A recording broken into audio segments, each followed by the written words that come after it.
जिह्वाग्रमादाय करेण देवीं वामेन शत्रुं परिपीडयन्तीं गदाविघातेन च दक्षिणेन पीताम्बराढ्यां द्विभुजां नमामि।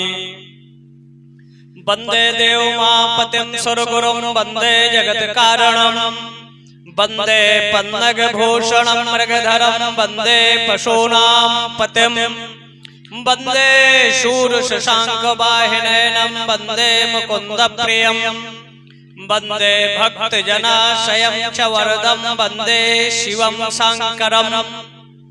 इस अद्वैत शिव शक्ति महायज्ञ के सूत्रधार स्वामी जी महाराज, यज्ञ समिति के अध्यक्ष, उपाध्यक्ष, महामंत्री, कोषाध्यक्ष, प्रचार मंत्री, समस्त यज्ञ समिति के सदस्य वृंद, शिव पुराण के कथावाचक व्यास जी, यज्ञ के आचार उपाचार ऋत्विक वृंद, यज्ञ के जजमान, उपस्थित आस्था श्रद्धा भक्ति स्वरूपा माताओं, देश के भावी कर्णधार नींव के रूप में उपस्थित बालक बालिकाओं और समस्त शिव भक्त अद्वैत परम सत्ता के उपासक, और अभी आप लोगों ने गंगा आरती, ब्रह्मद्रवा गंगा आरती का अवलोकन किया, दर्शन किया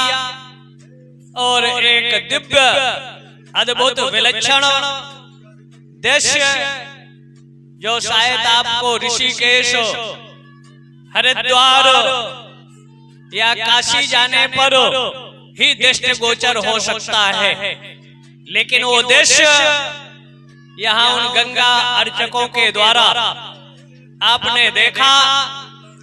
विश्व की एकमात्र नदी अगर इस धरा में कोई थी है, वह गंगा है, जिसका जल एक दिन से लेकर लाखों करोड़ों वर्ष तक जिस पात्र में रख दो, आज भी उसमें बैक्टीरिया के जीवाणु 48 घंटा में स्वतः नष्ट हो जाते हैं, मिट जाते हैं। ब्रह्मद्रव के रूप में गंगा की महिमा का निरूपण और वर्णन किया है, जिसको लाने के लिए भगीरथ की 7 पीढ़ियों ने तप किया, उपासना किया, आराधना किया, लेकिन उस गंगा को अहंकार किस धरा में मेरे वेग के प्रवाह को रोकेगा कौन। लेकिन जब भगीरथ ने तप किया, उपासना किया उनके पूर्वजों ने, तो शशांक शेखर भयंकर भगवान शिव गंगा को अपने जटाओं में उलझा देते हैं और गंगा का मद अहंकार चूर चूर हो जाता है। उन्होंने अपनी एक जटा से पुनः गंगा को प्रवाह किया। आगे चलने पर जाह्नवी ऋषि के आश्रम को बहाती है।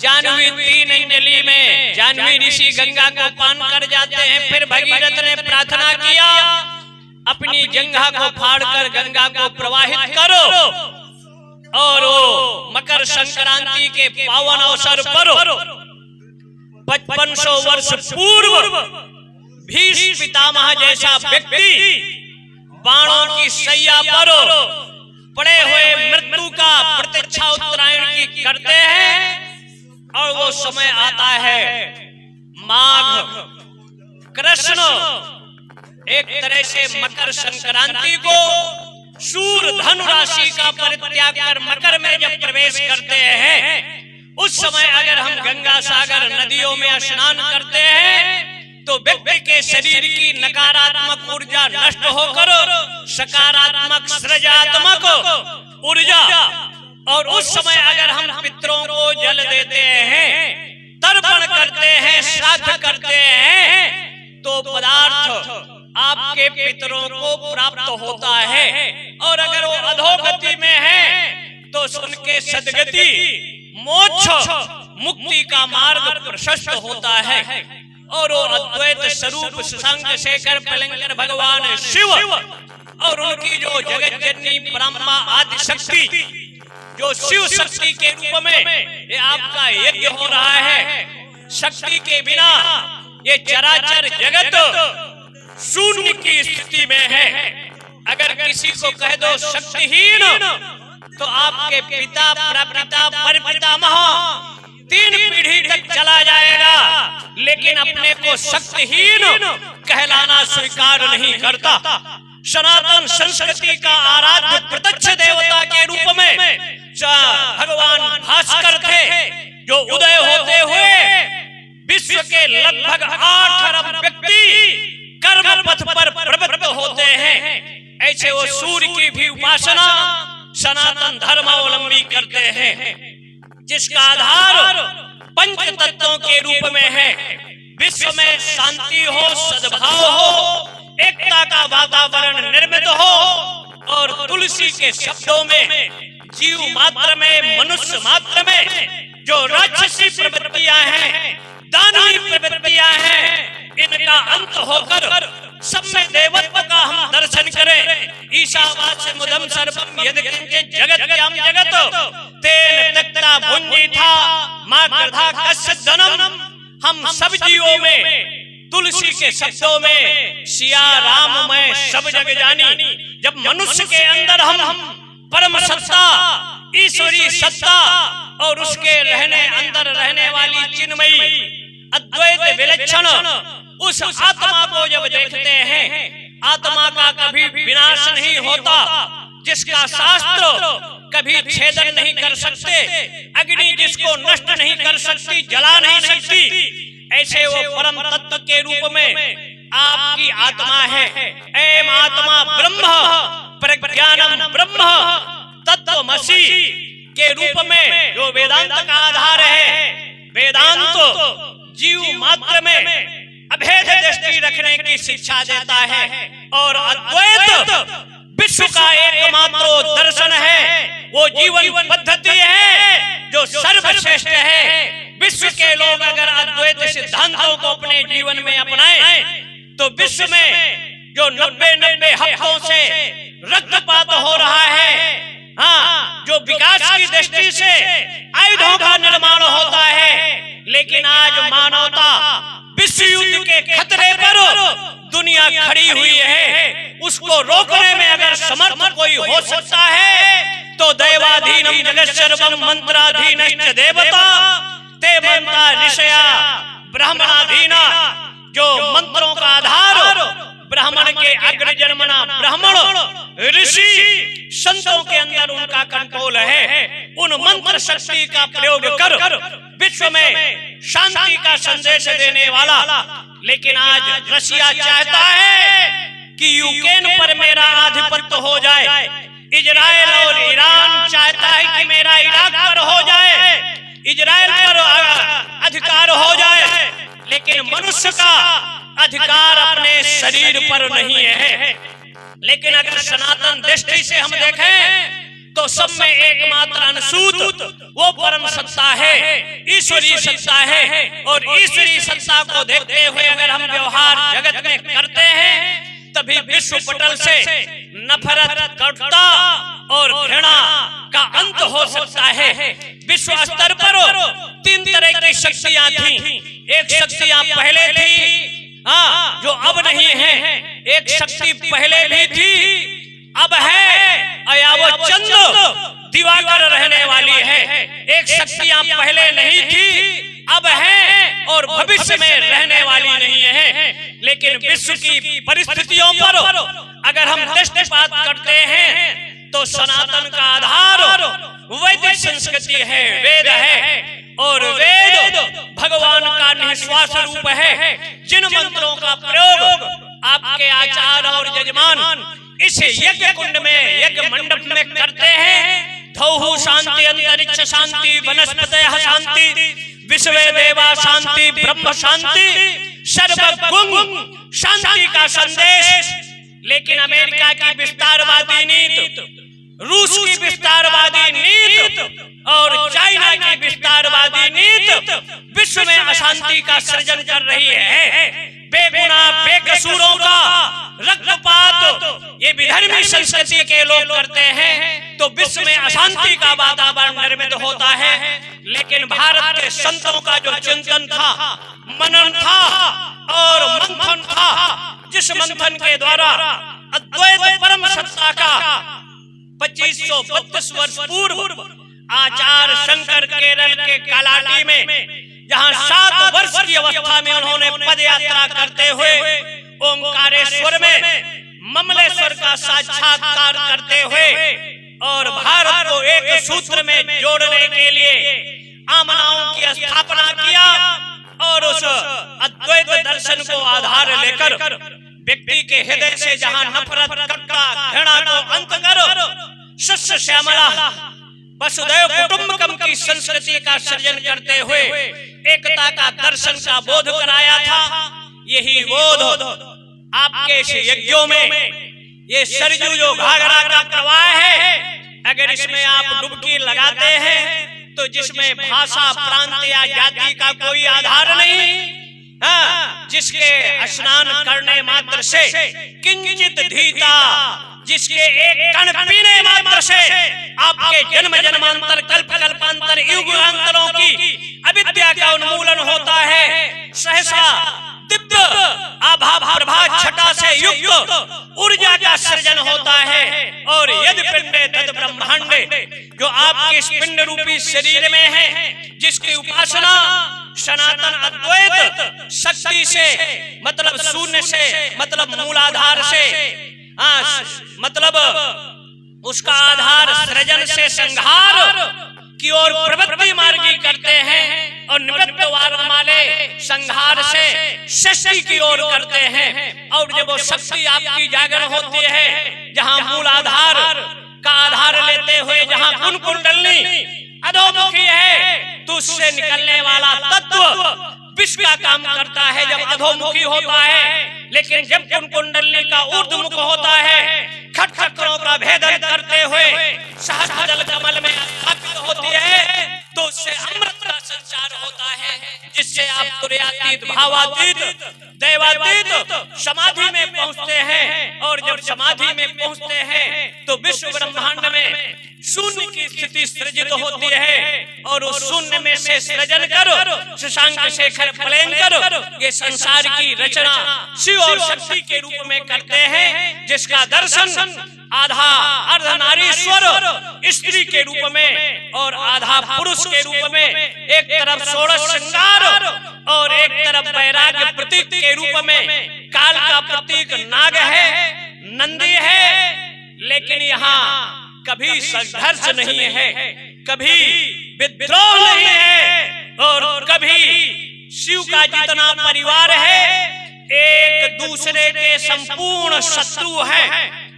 भगवती का वाहन है सिंह और शशांक शेखर फलंकर भगवान शिव का वाहन है नंदी, तो सिंह का आहार है नंदी और भोलेनाथ का आभूषण है नाग, काल का प्रतीक, और उनके पुत्र गजानन का वाहन है।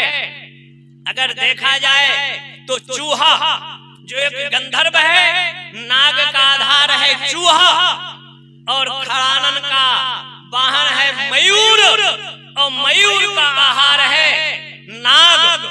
सभी एक दूसरे के विरोधी हैं।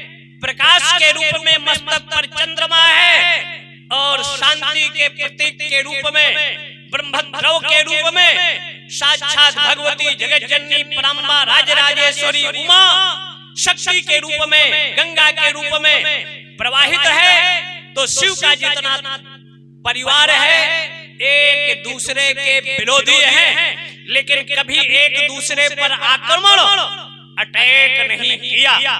तो जो यहाँ शिव शक्ति यज्ञ आप कर रहे हैं, विश्व के लिए पाथे बने, विश्व पटल से नफरत, कटुता, घृणा का अंत हो। और जब अंत होगा तब होगा क्या? तब सर्वे भवन्तु सुखिनः सर्वे सन्तु निरामया, तभी संपूर्ण सुखी होंगे। लेकिन आज हमारी दुख का कारण हमारे पड़ोसी के परिवार की सुविधाओं को देखकर 80% 90% परिवार प्रायः मनुष्य यही तो धर्म राज्य है, यही सनातन राज्य है कि विरोधियों की कटुता मिट जाए, एकता के वातावरण का संचार हो। यही राम राज्य का तात्पर्य था। विश्व में अशांति का पर्याय रावण की संस्कृति थी, रक्ष संस्कृति थी। लेकिन राम ने जितने समाज के उपेक्षित तिरस्कृत थे, निषाद को पहले उन्होंने गले लगाया। वनवासी, गृहवासी, आदिवासियों को मिलाकर विश्वव्यापी एक शक्ति का निर्माण किया और विश्व पटल पर जैसे अमेरिका, रशिया और चाइना विश्व के लिए अशांति का पर्याय है, तो 14वें मनवंतर के 28वें त्रेता में 1,79,86,000 वर्ष पूर्व भगवान राम ने लंका का सिक्का चलता था, जिनके कहने पर वायु लंका में झाड़ू लगाता था, रावण के कहने पर इंद्र, वरुण पानी भरने का काम करता था। रावण अपने तप शक्ति से 9 ग्रहों को बंदी बनाया, देवताओं को बंदी बनाया। लेकिन आज साइंस को लेकर मनुष्य ने, अगर सर्दी ठंडी हवा आपको चाहिए, गर्म या ठंडी, जनरेटर का बटन दबाओ, कूलर, पंखा, एसी का बटन दबाओ, सर्दी गर्मी आपको हवा मिल जाएगी।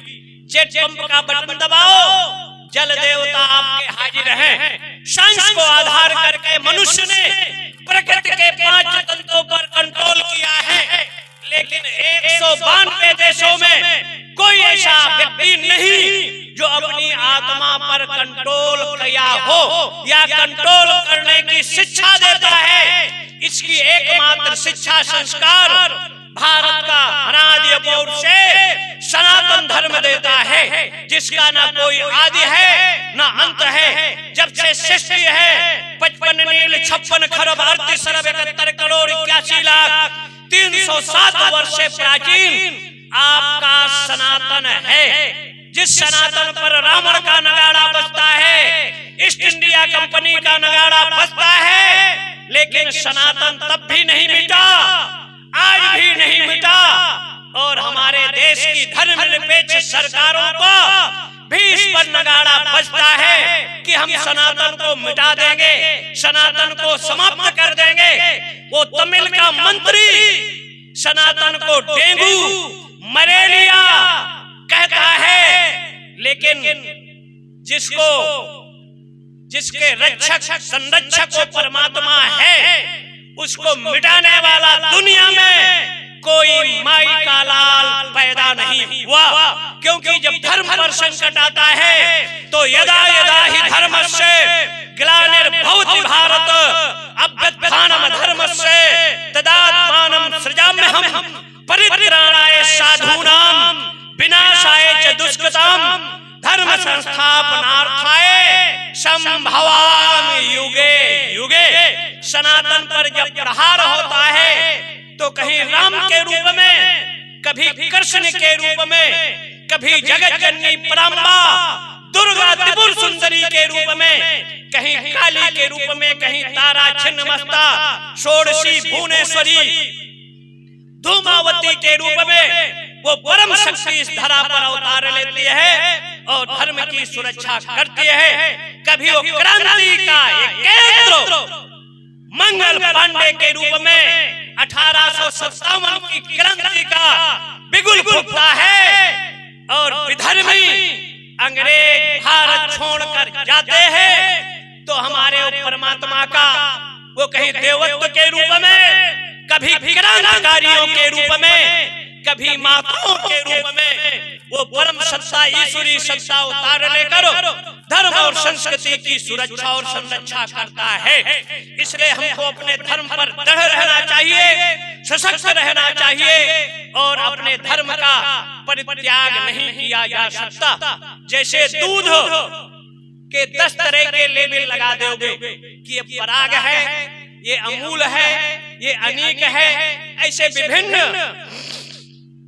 आप उसमें एक लेबल लगाकर उसकी विक्रय करते हो, लेकिन दूध की प्रकृति प्रवृत्ति गुण धर्म में परिवर्तन नहीं होता, वैसे सनातन पैरों से चलता रहा, नेत्र से देखता रहा, कान से सुनता रहा और मुख से बोलता रहा। ये सृष्टि के प्रारंभ से और आज तक है, और जब तक चंदा सूरज चांद है तब तक सनातन की संस्कृति, अस्मिता, मान, स्वाभिमान रहने वाला है, मिटने वाला नहीं है। लेकिन थोड़ी चिंता की बात है, कभी हम अफगानिस्तान में सनातन था, कभी मक्का मदीना में शुक्राचार्य इखे तोरजत्वा या नमस्ते रुद्रमन्नवय से उस शशांक शेखर पलेलकर का अर्चन बंदन करते रहे। कभी राम रामेश्वरम में उस शिव की अर्चन बंदन करते रहे, कभी परशुराम औरांचल के परशुराम की वहां उपासना आराधना करते रहे, कभी गोमंतक समुद्र से खाली कराकर काल, काम और परशुराम वहां उपासना करते रहे, कभी पांडव केदारेश्वर में वृषभ रूप में उस शशांक शेखर की उपासना आराधना करते रहे। पकड़ना चाहा तो भोलेनाथ जल पृथ्वी में समाकर पृष्ठ भाग केदार है और मुख भाग है पशुपतिनाथ नेपाल का। द्वादश ज्योतिर्लिंगों के रूप में भगवान शिव की उपासना आराधना करते रहे। कभी ब्रह्मा ने उपासना किया, कभी शिव ने किया, और जब दोनों का संघर्ष बढ़ता है तो ज्योतिर्लिंग के रूप में भगवान शिव प्रकट होते हैं। और आज भी उनकी हम उपासना आराधना से मृत्यु पर विजय प्राप्त कर सकते हैं, काल पर नियंत्रण कर सकते हैं। मृत्युंजयी मार्कंडे जो है, जिनकी अवस्था 8 वर्ष थी, लेकिन भगवान शिव की उपासना से वो अजर अमर हो गए, मृत्यु पर विजय प्राप्त किया। दधीच और महाराज शुभ का युद्ध होता है। दधीच की अस्थियां शरीर को काट दिया, गला को काट दिया, भुजाओं को काट दिया, लेकिन उन्होंने भगवान शिव का स्मरण कर फिर ज्यों का त्यों हो गए। तो आप जो अद्वैत यहाँ शिव शक्ति की उपासना कर रहे हैं, यज्ञ अग्निमीले पुरोहितम यज्ञस्य देव ऋत्विजम अग्नि कस्मात् होतारम विश्ववेदसम। यज्ञ जो है विखंडित, विभाजित, असंगठित समाज को एक सूत्र में जोड़ने का सशक्त माध्यम अगर कोई पहले था, आज है और सृष्टि पर्यंत रहेगा तो यज्ञ है। यज्ञ ही शिव है, यज्ञ ही शक्ति है, और यज्ञ हमारी अस्मिता है, यज्ञ हमारी आस्था है। यज्ञ से जो चाहो आप प्राप्त कर सकते हो। कलयुग का साक्षात कल्प वृक्ष है यज्ञ। अगर आपको संतान नहीं, संतान की प्राप्ति कर लो। अगर धन नहीं तो धन की प्राप्ति कर लो। और अगर सूखा पड़ा है तो करीरी मंत्रों का यज्ञ में प्रयोग कर दो, तो वरुण देव जल की वृष्टि करने लगते हैं। यम यम चिंतते कामम तम तम प्राप्नोत भूतले पान। जो यज्ञ मंडप में विधि सम्मत यज्ञ करते हो, जजमान और पंडित संकल्प के साथ करते हो, तो तिभिर मासे तिभिर पक्षे तिभिर वर्षे तिभिर दिने, 3 दिन 3 पक्ष 3 मास और 3 वर्ष के अंदर 100% आपकी अभिलाषाओं, इच्छाओं की पूर्ति का आधार यज्ञ रहा है।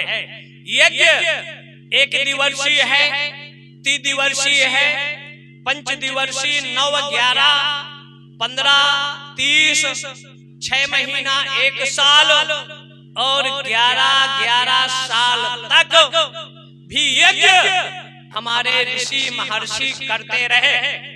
और हर युगों में यज्ञ की महिमा रही। त्रेता में जो राम का नाम आप लेते हो, भारत के हर सनातनी का जीवन जब चारपाई का परित्याग करते हो, खाट का, मिलते हो तो आपस में राम राम और जब जीवन का अंत होता है तो राम नाम सत्य। वो राम जब दशरथ निराश होते हैं तो सिंह ऋषि जो कर्नाटक के थे और उनको बुलाया गया वशिष्ठ के मार्गदर्शन पर और उन्होंने दशरथ का यज्ञ मखौड़ा अयोध्या के उस पार कराया। अग्निदेव प्रकट हुए और एक नहीं 4 पुत्रों की प्राप्ति त्रेता में हुई थी और आज भी हो रही है, बशर्ते आपकी आस्था, श्रद्धा और भक्ति अगर दृढ़ है तो परमात्मा को आपकी कामना, इच्छा 100% पूरा ही करना होगा और करते रहे तो प्रत्यक्ष अग्नि देवता के रूप में है, जिसको हम जो लोग कहते हैं फायदा नहीं, लेकिन यज्ञ से इतना फायदा है जिसका वर्णन निरूपण पहले भूमि समतलीकरण होगा तो चतुर्थ श्रेणी के कर्मचारी भूमि समतलीकरण के लिए आएंगे, उसके बाद ईंटा आएगा, वेदियों वगैरह का निर्माण होगा तो भट्ठे वालों को फायदा, उसमें बल्ली आएगी, बांस आएगा उनको फायदा, खरपतवार आएगा उनको फायदा, यज्ञ के लिए पोस्टर छपा उनको फायदा, फोन आदि हुआ उसको फायदा, रेल बस में गए उनको फायदा, व्यापारी के यहाँ से सामान आया उनको फायदा। और पंडित जी जजमान 9 दिन 40 टेम्परेचर में अग्नि के पास बैठकर स्वाहाकार करते हैं। जब अंत में बचेगा और नहीं बचेगा तो आप हाथ जोड़ लोगे कि महाराज पंडित जी जरा संतोष करिए। ऐसा संतोषी सनातन धर्म में कौन है जो कर्म कराने के बाद अपनी पारिश्रमिक मांग करता है, लेकिन भौतिकवाद डॉक्टर के यहाँ गए नहीं, पहले कहेगा इतना फीस जमा कर दो, तब वो डॉक्टर देखता है और देखने के बाद 10, 15, 20 जांच करेगा और उसके बावजूद भी डॉक्टर ये निश्चित नहीं कर सकता कि इनको क्या बीमारी है। लेकिन जो भारत का आयुर्वेद था, योग था, ईड़ा पिंगला सुषुम्ना इन नाड़ी को पकड़ता था और बता देता था कि आपके शरीर के अंदर इस समय बीमारी हुई, इस औषधि का सेवन करो, इसका ये निदान। लेकिन ये जितने सब नहीं, लेकिन 80% डॉक्टर लुटेरे हैं। कोमा में मरीज को रख कर उनका परिवार गिरवी रख सोना चांदी मकान को, और ये रोगी मर गया और उसके बावजूद भी डॉक्टर उनको चूसते हैं और कहते हैं डॉक्टर भगवान है, और आयुर्वेद को गाली देते हैं। आयुर्वेद में ऐसी औषधि है कि आपको खिलाने की भी जरूरत नहीं है। अगर आपने ऐसा पकड़ लिया उसका प्रभाव हो जाएगा। आयुर्वेद की औषधि को पत्थर में पीस कर अगर छाती में लेप कर दिया तो 48 घंटे बाद उसका प्रभाव है। अब भारत ही नहीं, विश्व के अंग्रेजी वालों के पास खिलाया ना जाए। और कोई ऐसी औषधि है क्या कि रोगी को पकड़ा दे आ जाए और रोगी ठीक हो जाए? आयुर्वेद में धन्वंतरि, सुश्रुत, बाघभट्ट, राजनिघंटु कारणे, वैसे तो 5,000 औषधियों के बारे में निरूपण किया है, लेकिन 11 तरह की आज भी ऐसी औषधियां हैं जिनको खिलाने की जरूरत नहीं। शरीर में अगर टच हो जाएगा तो 100% अपना प्रभाव दिखाने लगेगा। इसलिए आपके रसोई में ये औषधि मसाला के रूप में थे, लेकिन 19वीं सदी से पहले कहीं 1 लाख लोगों में 1 आदमी बीमार होता था। लेकिन जब से यूरिया, DAP, ये चावल और गेहूं भारत में आया, कोई ऐसा घर नहीं जिसमें आधे से ज्यादा लोग बीमार ना रहते हो। इसलिए अपनी संस्कृति को अपनाओ, अपने संस्कारों को अपनाओ और अपनी चिकित्सा पद्धति को अपनाओ तो आप स्वस्थ समाज रहेगा। स्वस्थ समाज होगा तो संपन्न भारत होगा, शिक्षित भारत होगा, विकसित भारत होगा और दुनिया की महाशक्ति भारत होकर रहेगा। दुनिया में कोई माई का लाल रोक नहीं सकता। ये वही भारत है जब पार्लियामेंट में हमला होता है, दशाश्वमेध की गंगा आरती में हमला होता है, संकट मोचन के आरती में हमला होता है, और न्याय लेने के लिए जब कचहरी में जाते हैं वहां भी ब्लास्ट होता है। और आज भी भारत है, आतंकवादियों की हिम्मत नहीं कि सीमा को पार कर जाएं, लोगों में ब्लास्ट कर सके। तो जब संपन्न, शिक्षित और मजबूत सरकार होगी तो आतंकवादियों की हिम्मत नहीं होगी। अभी तक है दुनिया में इजराइल और अमेरिका था, लेकिन ये 2000 के बाद का भारत है। हम शत्रु के घर में, आतंकवादियों के माद में उनको प्रहार करते हैं। भारत के सेना और भारत की जनता का गौरव, मान सम्मान, स्वाभिमान सुरक्षित रहता है। आईपीसी, सीपीसी में परिवर्तन करो। जो देशद्रोही हैं, इनको जेलों में मुर्गा बिरयानी खिलाने की जरूरत नहीं।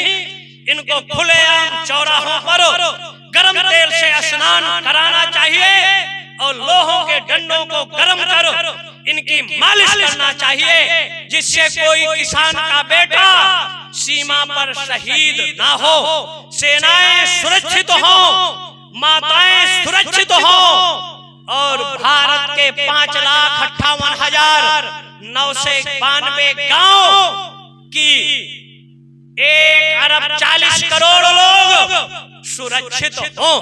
आज हमको भाषा पर नहीं, जाति पर नहीं, राष्ट्रवाद के नाम पर सबको एक रहना चाहिए। और अगर एक रहोगे तो दुनिया में जैसे चाइना, अमेरिका, रशिया की दादागिरी चलती है, 10 वर्ष के बाद विश्व का नेतृत्व और मार्गदर्शन भारत की राजनीति करेगी और दुनिया के गुरु के रूप में भारत स्थापित होगा। ऐसे शिव शक्ति महायज्ञ परमात्मा से हम प्रार्थना करते हैं आप सुखी हो और हमारे महाराज मौनी बाबा ईश्वरदास ब्रह्मचारी जी महाराज दीर्घायु हो, शतायु हो। यज्ञ सम्राट के रूप में आपने चाहे महाराष्ट्र, चाहे छत्तीसगढ़, कोई ऐसा प्रदेश नहीं जहां आपने यज्ञ के माध्यम से समाज को एक सूत्र में ना जोड़ा हो। इसलिए परमात्मा शिव आपको दीर्घायु रखें, स्वस्थ रखें और व्यास जी जो आपको कथा सुना रहे हैं वो कथाओं के माध्यम से राष्ट्र की परिस्थितियों का हमको चिंतन, मनन और मंथन करना होगा। और अगर हम सब एक रहेंगे, शेष चर्चाएं आपको कल के सत्र में 2 मिनट भगवान के नाम की चर्चा, क्योंकि समय अधिक हो चुका है। श्री राम जय राम, जय जय राम, श्री राम जय राम, जय जय राम, श्री राम जय राम, जय जय राम, श्री राम जय राम, जय जय राम, श्री राम जय राम, जय जय राम। धर्म की जय हो, अधर्म का नाश हो, प्राणियों में सद्भावना हो। गो माता की जय हो, भारत माता की जय। यज्ञ भगवान की जय। शिव शक्ति महायाग की जय। अद्वैत शिव शक्ति महायज्ञ की जय। शिव पुराण की जय। जनता जनार्दन की जय। संत समाज की जय। विप्र समाज की जय। हर हर